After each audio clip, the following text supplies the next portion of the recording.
Posto o que já dissemos sobre as bobinas, podemos colocar uma questão que é em que é que elas nos podem ajudar. Bom, as bobinas,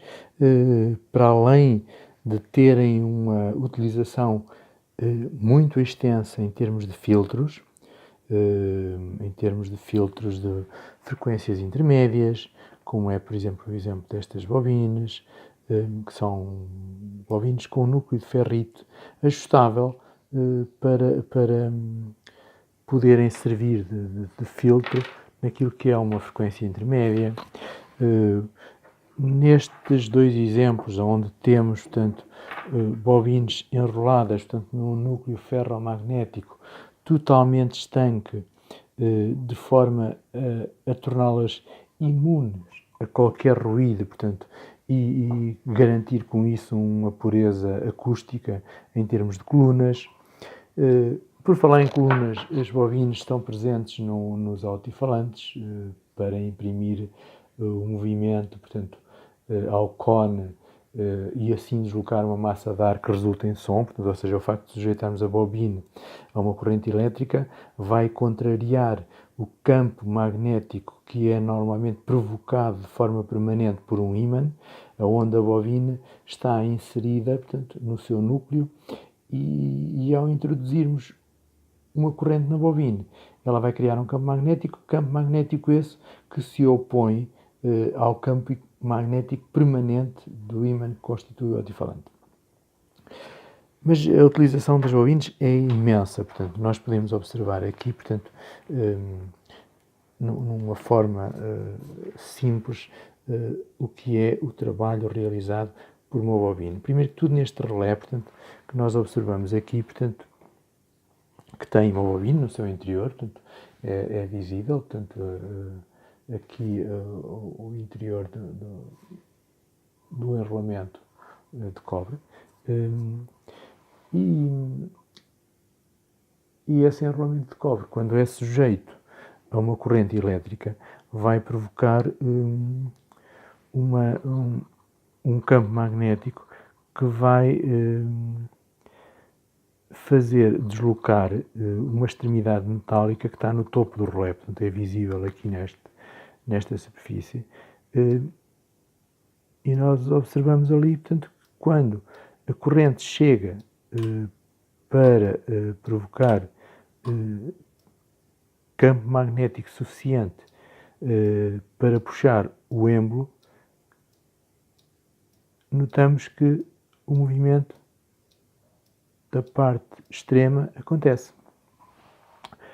Isto é um exemplo simples de utilização do campo magnético de uma bobina. Acontece também quando nós criamos um campo magnético numa bobina que está ela em volta, portanto, não num ímã permanente, como é o caso deste motor, portanto, miniatura, para imprimir um movimento, portanto, como nós verificamos ali, portanto, consoante eu aumento ou diminuo a corrente elétrica na bobina, também a reação do motor se torna mais evidente.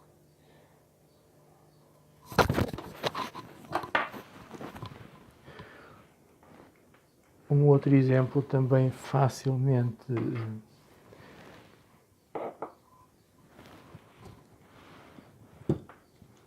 observável é uma bobina com um núcleo, portanto, um ferro, portanto, um núcleo que é ferromagnético, portanto, ou seja, é sensível ao magnetismo. A bobina em si, portanto, o enrolamento de cobre extenso, e se nós deixarmos o êmbolo ligeiramente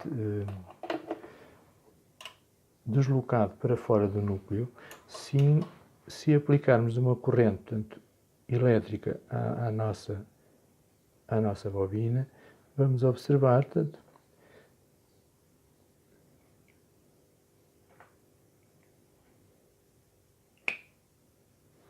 o deslocar, portanto, provocado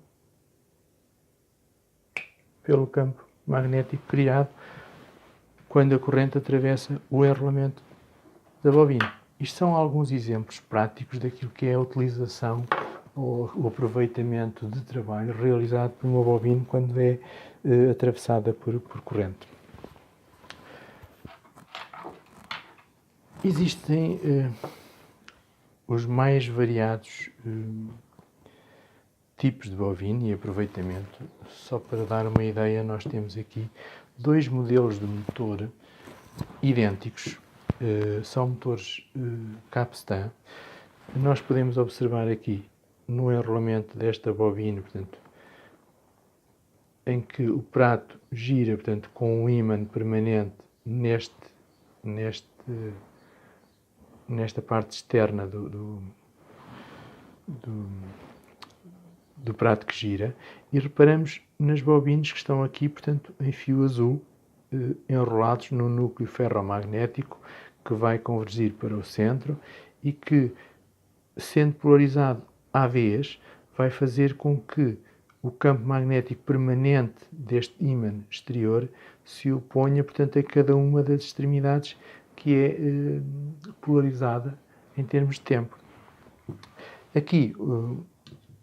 o exemplo, o funcionamento é ligeiramente diferente, porque temos um ímã espalmado, enquanto que aqui temos um ímã só circular, que está no extremo dos braços da bobina. Este é espalmado e acompanha a superfície das bobinas, que nós vemos aqui que estão enroladas num formato espalmado, portanto é extremamente fino. Temos 6 bobinas, o que quer dizer, portanto, que podemos polarizar 2 bobinas de cada vez para aumentar a sua força, portanto elas vão se opor ao norte-sul de cada um destes polos que o ímã tem, portanto, e vai imprimir um afastamento do ímã, e isso vai incutir movimento no motor, ou seja, ao inserirmos esta bobina aqui, portanto, próximo do campo magnético que a bobina vai provocar ao ser atravessada pela corrente, isso vai imprimir movimento no motor. Okay?